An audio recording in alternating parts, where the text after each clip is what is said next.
What's up, everybody? My name is Anthony Irvin. You beat yourself? Yeah, okay. CB myself. Yeah. Okay. I'm Jim Green. Don't even need to hit a fucking traffic light. Okay, good. Welcome to One set. What's Up, What's everybody? up, everybody? Welcome back to another episode of the One Set Podcast. My name is Anthony Irvin. I'm here with my buddy, my best friend, Jim Green. What's going on, buddy?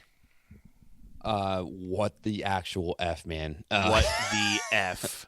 We have, dude, it is less than 2 weeks till the show of shows, WrestleMania, and I do got to say, SmackDown is slacking. We obviously know. We're going to go over Raw. They don't have much to say about SmackDown, but the only obviously biggest thing that's coming out of SmackDown this week is the Randy Orton and Pat McAfee stuff. I'm sure that we can both agree we're true fans of Pat McAfee, but I'm like, is he the one going to be able to sell tickets? I'm not sure if TKO really thinks that Pat McAfee is a ticket sales type of, or like a needle mover in that type of way. I mean, love the guy. I mean, love the show, the Pat McAfee show and everything. But if you're trying to think, I understand TKO trying to be like, oh, let's get outside celebrity entertainment to, pull these people. But again, wrestling has had their celebrity moments and all this stuff, but it's not always going to be the main thing that's going to drive ticket sales for people. They want to see your actual, wrestling talent be in the forefront of those people, getting people to, buy tickets to the biggest show of the year.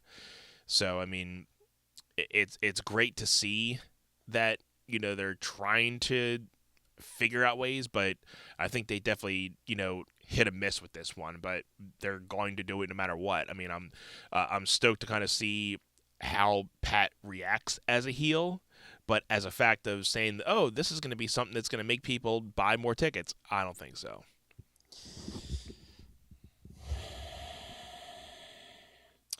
I was just like letting you speak your piece and speak your mind. Mm-hmm. So Give it to me. yeah. And I'm going off of things I've read. I follow like a lot of like the different wrestling journalists on a lot of the platforms and stuff. Yeah. And a lot of it is, take everything with a grain of salt.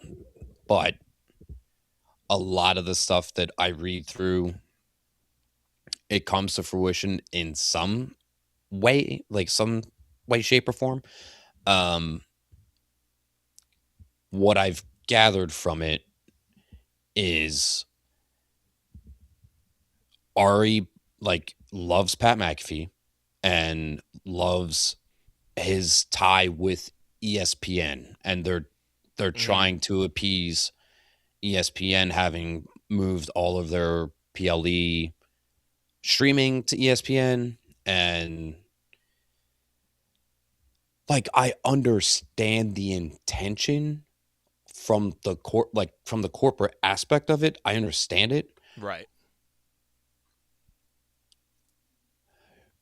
If you are making the decisions from the money aspect of it above all else, us diehard fans, lifelong fans. I know we started when we were preteens, in middle school. Mm-hmm. Coming up on being wrestling fans for 30 years almost soon.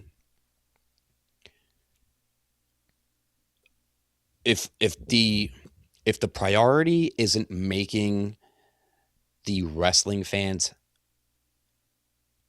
happy in some regards, I get it. The whole, hey, they can't just make us happy all the time, because then if they just made us happy all the time, then we wouldn't feel all of the emotions that we're supposed to feel following the storylines. Something there are things that are going to happen that are supposed to irritate us to no end, and to to the point of like, are we really watching this anymore? But a lot of that is like, when we get to the point of like, are we really watching this still?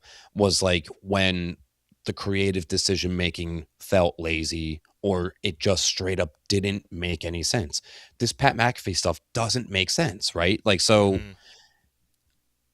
a lot of what I read and from SmackDown, I don't know if you saw, um, shoot, who did Cody come out like towards the end of the show? I think Matt Cardona was having a match with somebody, and again, like, Yeah. it'd be better if I had. I don't always note take SmackDown. Um, I note take Raw because we're doing this right after. And SmackDown, for what it's worth, has not been super great lately, so I'm not Mm-mm. super dialed into it. I'm just not like.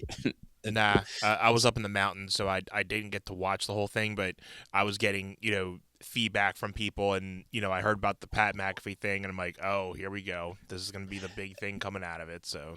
Yeah, so the fact that they prefaced this whole Randy Orton on the phone with somebody thing, wrestling has more than one royal family, and it's Pat McAfee, is like, Didn't really it. connect the dots. No, no, no. And I'm all So good for, like, shaking things up and kind of being like, oh, we didn't know they were going to go there. That's all fine, but it's when we know that they didn't know where they were going with it, or they had an idea and the corporate overhead stepped in and made a decision that derails creative, and yeah. now the creative team is frustrated because they got overthrown by the head honcho CEO guy, right? So like, we talk about the Vince McMahon era and the way he was the only person making the end all be all creative decisions. Mm-hmm. So it's like, at the end of the day, Vince made the final decision for everything, right? Like, so when you have Triple H in this position where he's like trying to navigate all the moving parts, and then it's like he's got TKO putting their thumb down on certain things, and like Triple H isn't hitting the nail on the head 100% of the time, and then it's just these bad things that we see are all TKO. Like, we're not gonna, like, it's that's not the case, okay, Mm-hmm. right? So in this case, I there's no chance, right? No chance. There's That's no what you chance. got. There's no chance that like Triple H and the creative team had Pat McAfee like No. as the guy when they started with all of this. Randy Orton's on the phone with somebody. So I'm hoping that all of that background stuff shapes out in a WWE Unreal like season at some point. Like, I'm hoping that like we get some light shed into that. So Cody came out towards the end of the show. It was not planned. And from what I've read, its creative is so frustrated with like the Ari and TKO overstep situation that they literally just like pulled an audible and told, like, once they saw all of the like mass reaction, like negative reaction on the internet, they were like, Cody, go out there and do a legit shoot promo on, and basically sold out TKO for making this decision. That was basically creative's way of throwing up a couple middle fingers to Ari for overstepping, right? Right. Not the first time he's done this stuff, like, calling The Rock to go in and do the Elimination Chamber, sell your soul to me, Cody bit. Like, and we saw that had no direction after it. Not at all. And because that was the Travis Scott stuff and all that, like no end to it. It just was there, and then it never got any type of resolution with it. It's like it's like they just feel, okay, here's an idea, and then you guys just take the rest of the time with it. Like, okay, but we have nowhere to go with it because there's nothing drawing the lines of how this can go into the storyline. You just can't pull somebody into a storyline that has nothing to do with it. Yeah. and then expect us to make something out of it. Right. So it, I will say it will be interesting to see what creative does now that Pat is in the fold. Like, I am curious to see what they can do with this heaping pile of feces Yeah. to make that Cody and Randy match feel like it is an actual legitimate contender across from Roman Reigns and CM Punk, because 2-3 weeks ago it had a chance of actually stealing the spotlight from Randy Orton or from CM Punk and Roman Reigns, and now it's just like it's a carnival. Yeah. It's I was just it's going a to say circus. something similar, that, I can see the reason why Jade needs the other two people at this point. But this Cody and Randy stuff, it was fine by itself. They were going off, just whatever Randy was doing. They But had now it on a silver platter, literally Yep. just Randy Orton, Cody Rhodes. You didn't need all of this extra crap. Like, you just didn't. They don't need Pat McAfee to up the ante for this match. Cody and Randy were fine doing what they were. I mean, Thank you. And they just needed that. Unless TKO just needed, okay, we need more star power out of this, but no, you don't. You got a future Hall of Famer.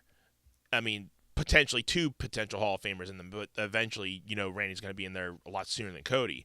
But you got the stock of Randy saying that he's going to be eventually getting his 15th belt. You didn't need Pat McAfee to be reassuring us that he's going to do that. We know he's. I mean, he definitely deserves to get that. But I don't know where TKO thinks that, like, oh, you know what, this match needs a celebrity. Like, no, it doesn't. It almost feels like TKO corporate is very anti-Cody almost, and Triple H is like, no, Cody's my guy, and that's right. where this comes into play. And it's don't you touch him, like literally. So yeah, again, it's just like, I don't know. I'm again not mad at Pat for coming back. I mean, he's a great guy. He's great on the mic, and I'm excited to see how he works as a heel, because he has good mic skills. He knows how to, do a little bit on the mic.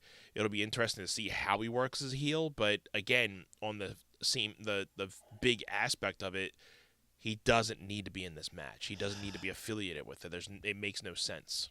Yeah, I will say the segment itself, once like Pat got in the ring and did the low blow to Cody, and Pat was running his mouth while Randy Orton was just like low key driving a knee into Cody's head, like yanking on his arm. Like the Randy,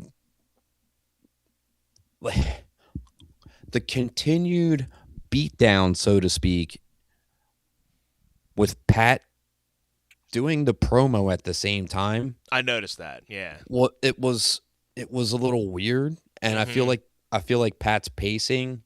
I get it. It was his first time doing this heel bit, and like something about it. I don't know. Maybe it was like, maybe Pat knows that this is not good for business. I don't know, man. I think we could go on and on about it. I will say, if we segue into the opening that we got for Raw tonight, which was CM Punk coming out and doing one of his best promos that I've seen him do in like a good long time in his modern like WWE run. The stuff about Roman, I was like, okay, this is like all kind of the same. Yeah, it started off and like, okay, it's gonna be another old timer versus this and that stuff. Like it was getting to the point where like, okay, but once he got going, I'm like, okay, now he's turning. Once he got going it up a little bit, and then he called out Pat McAfee, and I was like, yeah, oh. So immediately I was like, okay, are they gonna try like somehow getting the main events involved with each other, which we talked about like back after the Rumble when Drew was like, "Oh, you think you're the main event?" No, so then we were talking about Mhm. like, "Oh, maybe they're gonna do like a tag match where like the winners get the Sunday night main event spot kind of thing." Right. Um, I'm like, if CM Punk is saying something about Pat McAfee, maybe there's going to be a crossover. Like that's where my brain went immediately, and then he went straight to TKO and talked about like the ticket sale prices, and he was like, "Why don't you lower the prices?" And I was like, I feel like creative is telling Punk to like literally just like throw strays straight at Ari and TKO like right on live television, and I'm Hmm. like that's how I was like, this is kind of cool. Like I'm fine with it. Like Yeah. it was instead of feeling like Punk is just like slightly pushing the envelope, I was like, okay, he's really going there. He's And going there. I Yeah. was like, and that was like why we love Punk to begin with, right? Because he will say the stuff that nobody else will say. Mm-hmm. But like a lot of the time in his modern run, it's like, okay, you're just tipping the scale of like what you maybe what makes you like must see TV. Right. Like you're not really like going all the way. He went all I mean, like, yeah, when he called like Dwayne Johnson a bald fraud, I was like, yo, Christ. Right? Yeah. Like Going into talk about The Rock, I'm like, okay, you know, are that now every time you mention The Rock, like, okay, is he gonna say something about this? Is he gonna get into the match somehow? Because you get TKO likes to just put things out of nowhere. Maybe they're thinking, oh, maybe this is a thing to get The Rock in there because we have to start pulling all the stops on it. So well, maybe yeah. we get And something like that. But I mean, again, you don't need to, but it's there for the taking if Dwayne wants to get involved, or if Ari's like, yo, Dwayne, can you get in on this? Like, we really need to push ticket sales. Like, mhm. go just drop CM Punk on his ass. Like, Yeah, no problem, Bob. nope. But I mean, the only thing out of that, if it did happen, is if The Rock costed CM Punk the match, and you got Roman being obviously taking back the championship. The only real reason that would be making sense and having something of fruition is if it leads to the Rock and Roman next year. If that's how they're going to kick off the Rock and Roman stuff for next year. it it But if it's it does. just if it doesn't end up with anything like that, it's just going to be like, okay, it's just The Rock getting his receipt off of CM Punk for talking stuff. Yeah, I mean, it just depends. Like, if Roman comes out next Monday and he's like, yeah, I'm not trying to be The Rock. I'm like, The Rock had his time. I'm better than The Rock these days, Mm-hmm. something to that extent. And it's like, okay, the door's wide open here. Like, they're at Yeah. least like there's avenues to bring The Rock back in. And I know like there's a sour taste in a lot of people's mouths, like ours included, where it's like every time The Rock comes back, it's like, hey, is this going to end badly now? Like, And that's unfortunate because every time before when The Rock comes back, it's always something exciting that you would look yeah, forward to. But now it's like after the last like 2 times he's been back, it's like he has a little stint, then he's gone and has nothing, and then nothing gets finished with it. yeah, So it's like, nothing. okay, it's just now he's coming back just to boost ratings or just to boost tickets or just because it's The Rock. Okay, now I want to do something. It's not how it used to be where if The Rock was coming back, you knew it was for a specific reason and something was going to come at from it. Now it's like, okay, I'm just here because we need help.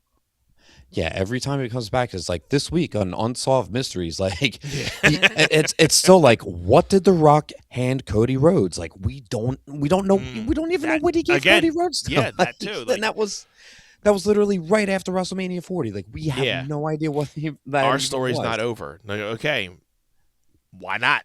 Like, And we always talk about long form storytelling, but I mean, you gotta eventually pay it off at some point, dude. Like, it's one thing, waiting and giving people something to, catch back on.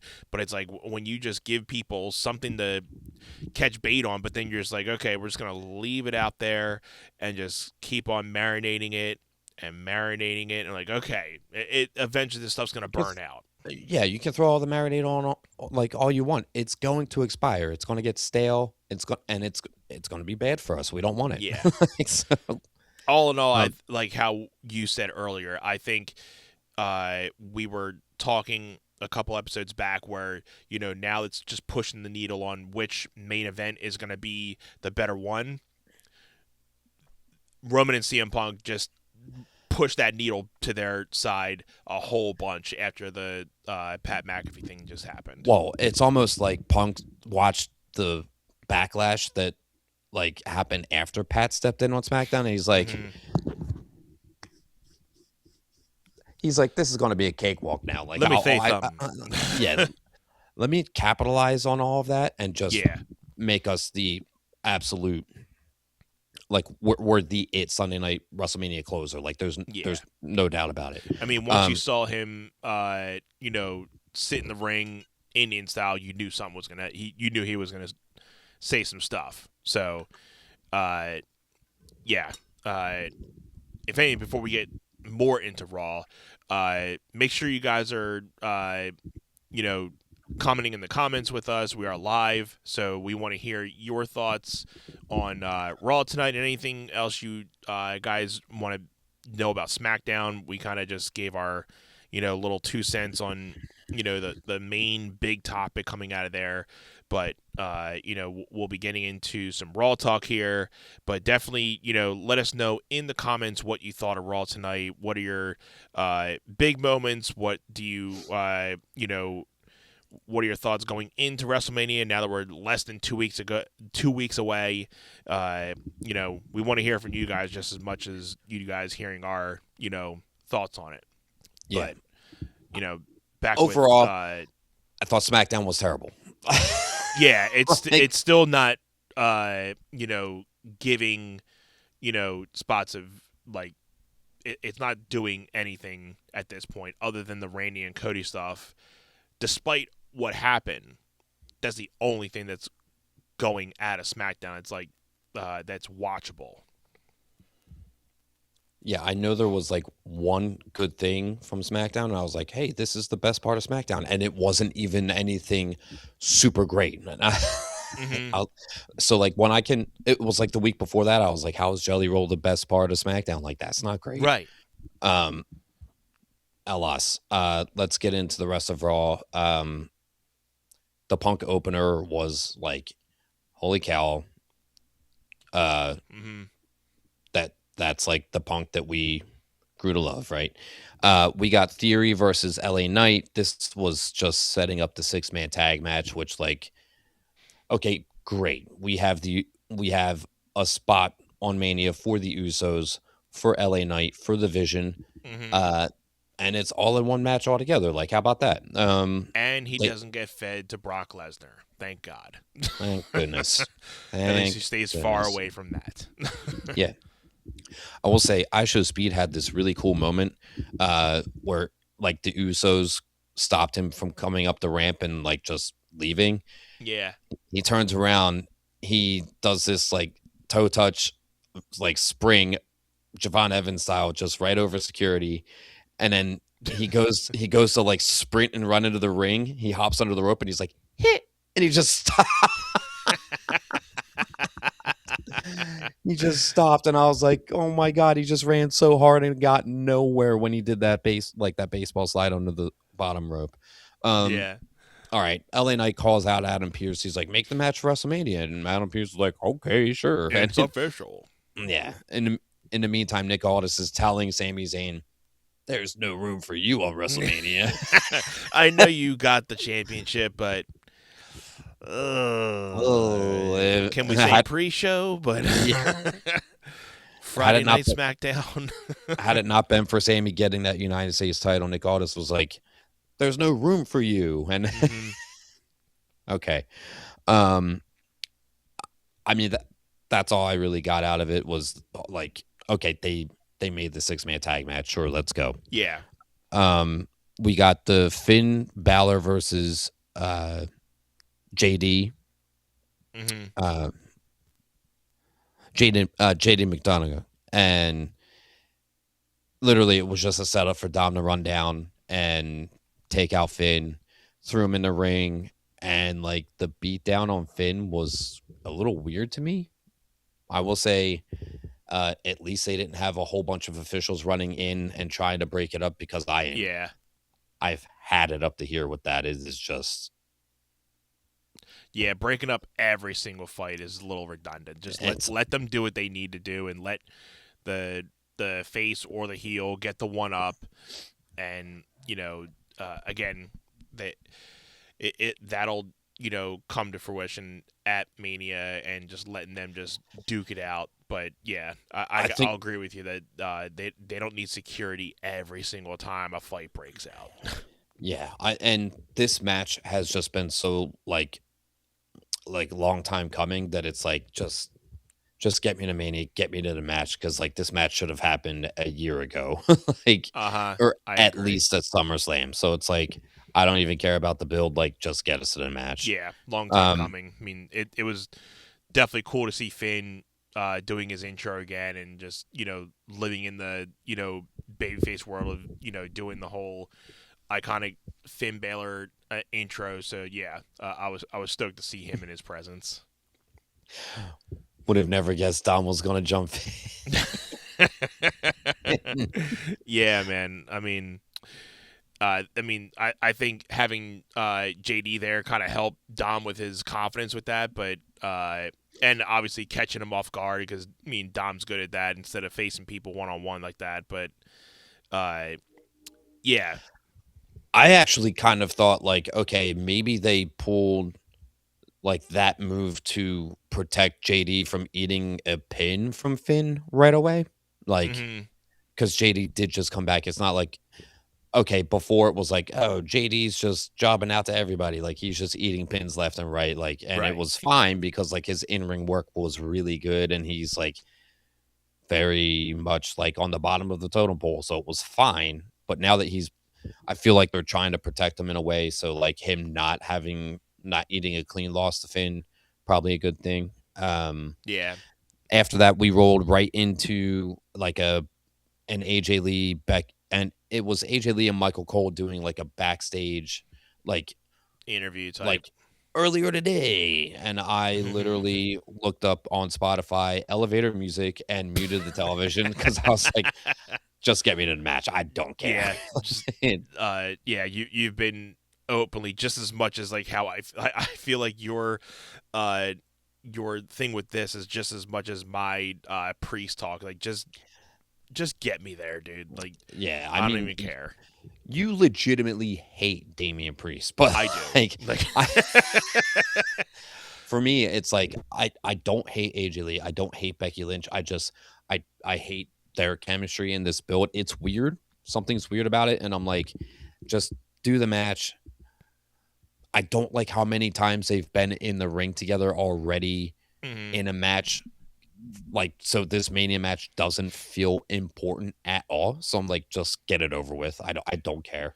It's just all like the credibility and all like the I did this for these people. I did this. I paved the way for that. It's like we get it. We know, but like just like snooze fest. Like but I don't know what else they could bring to the table with that other than being like just giving their accolades and stuff. But yeah, it's just like get me to the match, because hopefully it'll at least be a decent match. But yeah, it's just like the build for it is just like Yep. WrestleMania is not this weekend but next weekend, so it's like it's almost like it's sad to say, but a lot of it's like just get it over with at this point. Like, yeah, dude, Gambino, I definitely agree. Just even get me past the match, because we've already kind of seen it a couple times already. So it'll definitely be, one of those things. Like if you do miss it, it's all right. Definitely not going to be one of those things where you're like, oh, I got to rewatch that. Yeah, not like Oba and Brock, which I'm sure we're gonna watch more than once. Okay. Yes. If this is a flop, that'll just be like the whole weekend will just be like I don't even know if that just doesn't deliver. If that I'll doesn't be. deliver, it's like Punk and Roman has to be like something crazy, right? So Yeah, they just gotta be two big men just beating the hell out of each other, dude.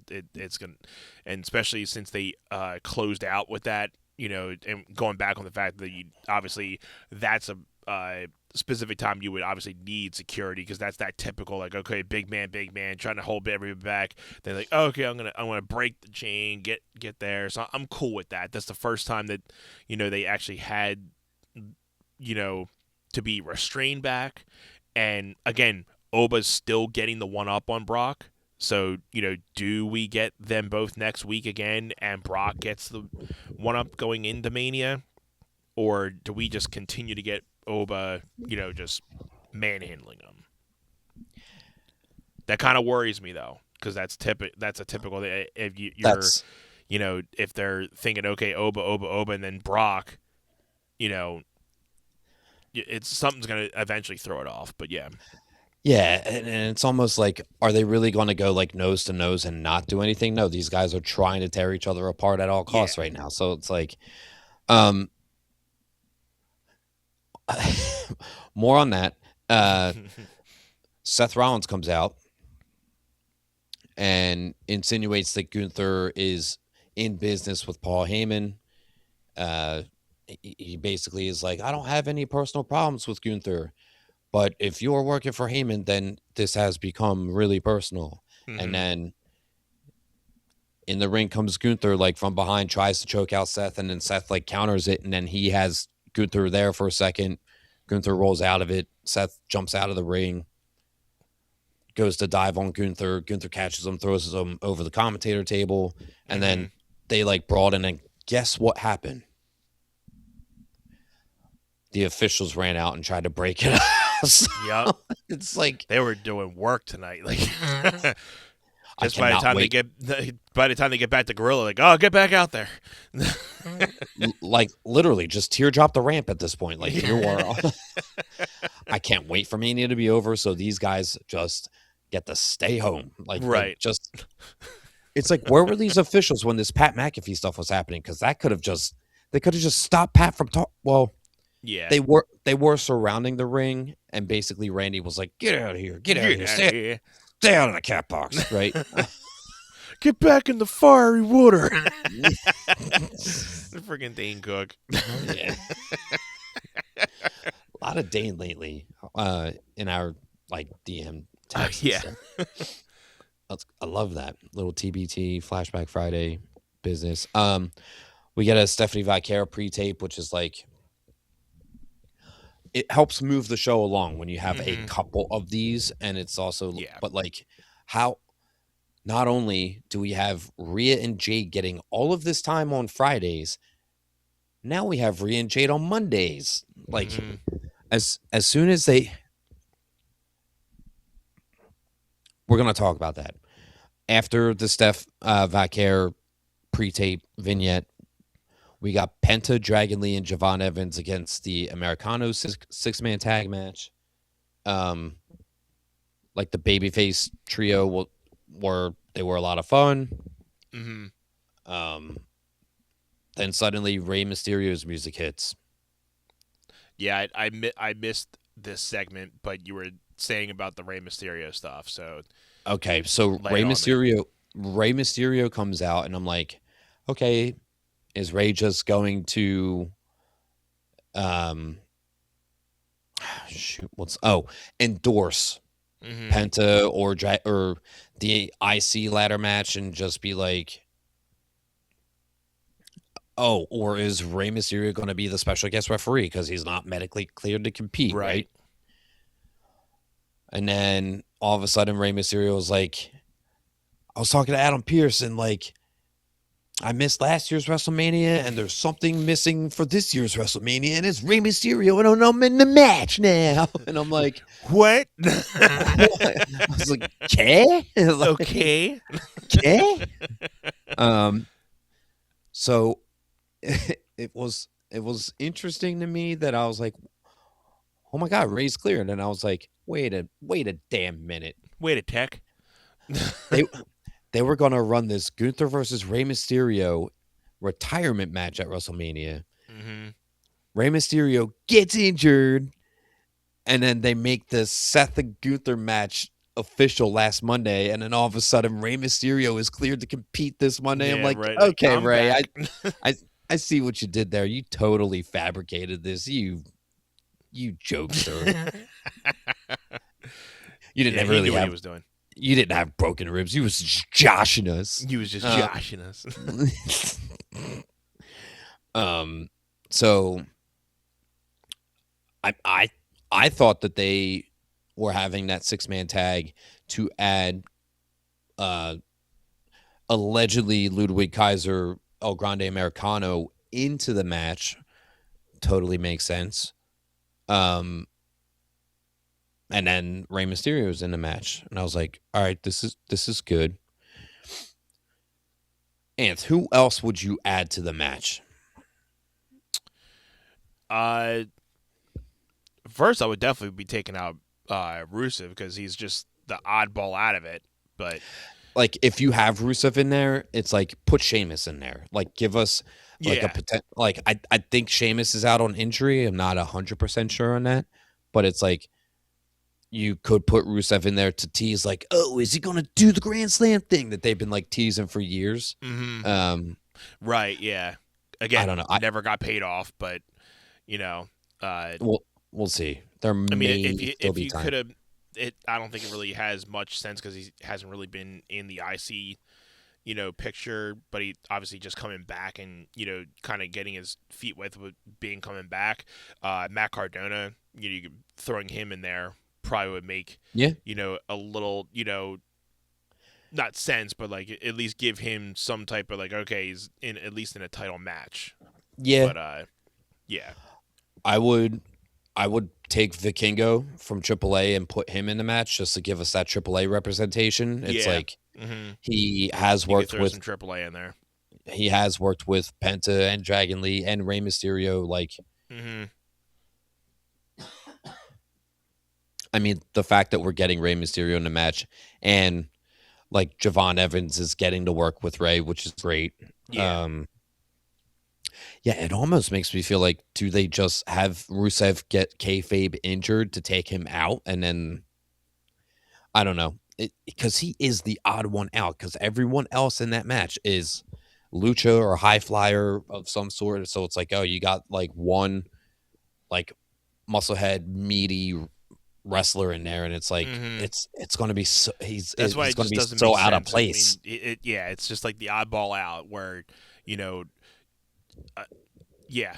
it just doesn't feel like, okay, why is he there? The only other reason, like how you were saying it, I mean, it could just be a returning Sheamus just, coming after Rusev, and then we get that down the line, and that would make more sense. Like, okay, he was just there for the return, but I just don't understand Rusev being in that match. I would have much rather seen somebody else like the Matt Cardona or somebody else like another high flyer type, Carmelo Hayes or something, just to kind of level out the playing field of a lot of the mid card flying guys. Yep. I up next was the Rio, like the Rhea and Io Sky versus Michin and BFAB, and Jay Cargill was there, and I was like, okay, are they going to do this Asuka and Io thing? Like, why else are they doing this match on Monday Night Raw? The only thing that made sense was for Asuka and Kyrie to get involved on that, right? Like, they just had an Asuka vignette, apparently. Like I said, I missed it. I was getting my stuff together for tomorrow morning. But I checked online after the fact. I was like, okay, so that match wasn't made official, so nothing to that extent actually came out of it. No. I think she basically just made her claims of getting in the way of Kyrie and trying to, break up their relationship type. Almost kind of like starting the process of like, okay, we're going to eventually have this match. But, Io obviously hasn't responded. She might respond next week, or we might get something with Io and Asuka next week to lead to that, to get that match. I gotta say I can't see them leaving Io Sky off the card, or Right. they're telling Tiffany Stratton, I know you're upset you're not on the Mania card, but neither is Io Sky, like, which, like, they both should be on the card based off of their hard work this past year, but, like, again, you gotta have your celebrities in there, right? Right. Yeah.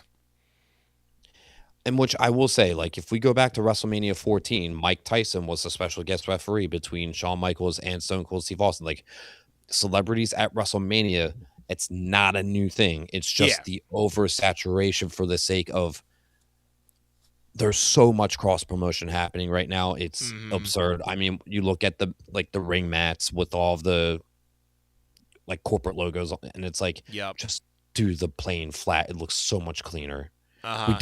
We don't need a fireball ladder in the WrestleMania Intercontinental title match. Like, boring.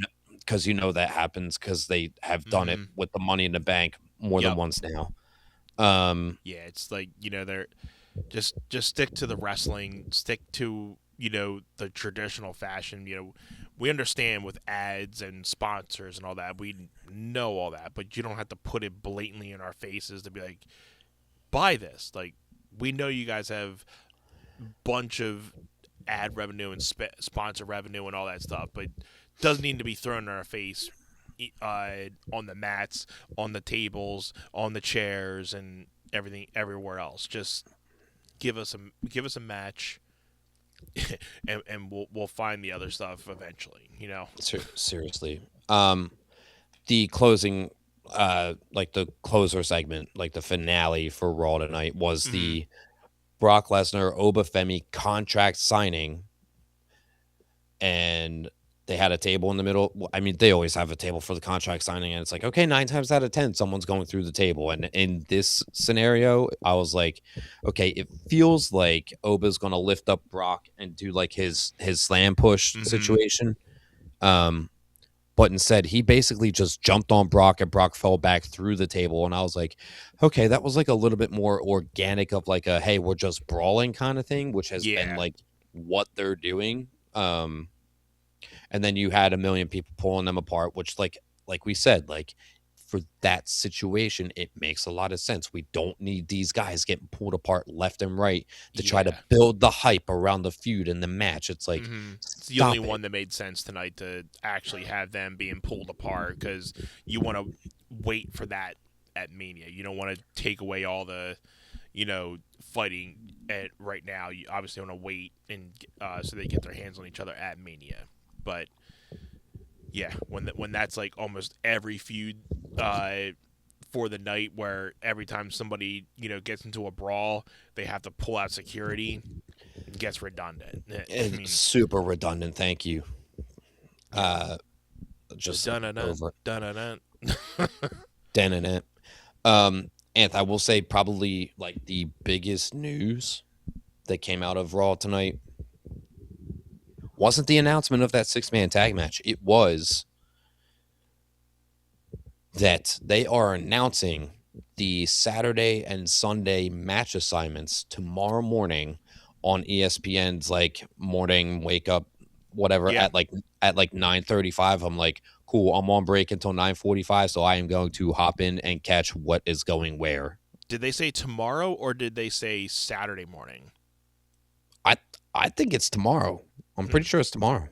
Well, I'll double check. Heard Saturday. Either way, if it's tomorrow, I'll be watching. But I was thinking, maybe they're pulling it early because obviously they want people to know which night they want to go to. But usually within the week of it, they're usually giving the card. So I don't think it's any sooner than what they would, really announce who's going to be on each night. So not too far off from what they're doing, but at least it'll give us more option for next week, because next week we're going to break down the full match card and give our predictions for you guys. We'll also talk about the go home show next week. We won't be able to obviously talk about the go home show SmackDown, but we'll definitely be here next week to give our final thoughts on the go home show for Raw, and we'll break down our match night 1 and night 2. So it's gonna be it'll be a little bit of a longer show next week for you guys. So let's see. I was looking up. Yeah. Get Up. WWE commentator Joe Tessitore will be on ESPN's Get Up this Tuesday at 9:35 a.m. Okay. So that is obviously this episode. Our episode is dropping on Friday. It will have already happened. But yeah, I am excited. I actually wanted us to predict what matches we thought were going on what night. That doesn't really make that. That doesn't really make any sense at this point, because by the time this episode drops, they will know have already been out. But so, if anything, maybe next week when we do our predictions, we can predict like the match orders for each night. Yeah, that'll be even better. Yeah, so we'll have a good packed show for you guys, and just like always, I mean, have we hit everything? Do we need to get anything else in, or? I think we talked Randy Orton, Cody, Pat. We went through the Raw card pretty much to much of the extent. The one thing on SmackDown that did happen was like it's like kind of worth noting, because you can tell they're pushing Tama Tonga into like the solo direction. Yeah. Like a singles run direction rather than a solo direction. So Uncle Howdy got his lantern back, and I was like, yeah, cool. They need to really just, it's unfortunate, but like, I did hear that feud's officially done. I'm like, all right, thank God, because it's been dead for a little while. Tama Tonga told Solo, like, we need to move on from the Wyatts. Like, there's like, what, we're wasting our time with the Wyatts, basically. Like, so Tama Tonga is basically becoming the voice of reason, because Solo was so hung up on keeping this lantern held hostage. Yeah. To the point where, like, dude, nobody freaking cares anymore. Even he's like, even I'm bored at this point, dude. Like, just give it up. Like, dude, just stop it. Just stop it.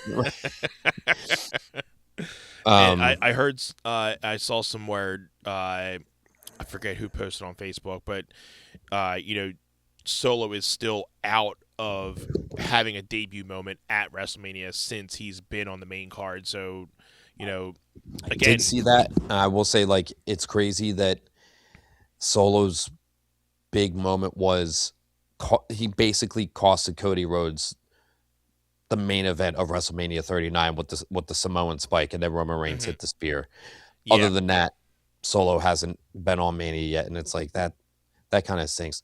And like the Wyatts were supposed to have their Mania entrance. That's like, oh, I really can't. But like, if the investment from the fans isn't there, they're not going to put it on the Mania card. And like, I get it. That is in part like poor booking. I know it also is in part like, I think Bo Dallas has had, like, they've just had like some health, and like some of them haven't been cleared like all the way around. So like, just a lot of misfires with keeping them consistent. And I don't know. Yeah, that feud, I mean, it was good, but it definitely went on longer than expected, than it needed to. So good to see that kind of officially coming to an end with that. Because again, we don't know how much longer the Wyatt thing's going to be going. I think at this point they really don't have much more to do with that. I don't see them going anywhere further out from being, tag team people and just kind of being in the middle of the card and stuff. But, good to see that feud kind of officially come to an end. And, obviously you'll probably get Solo and Tama Tonga eventually getting some type of, feud out of it, because they need to break up that thing eventually. and then just what do you do with Solo after that? Because he can't go to Roman or the Usos. So Yeah, I mean, I kind of think Tama Tonga just kind of goes off on his own, and the MFTs keep doing their thing. Maybe you get Zilla Fatu in there to give like that whole group like a little bit of a facelift. Maybe change something new. I mean, we're over here cracking up like, oh, Kiss is on TV again.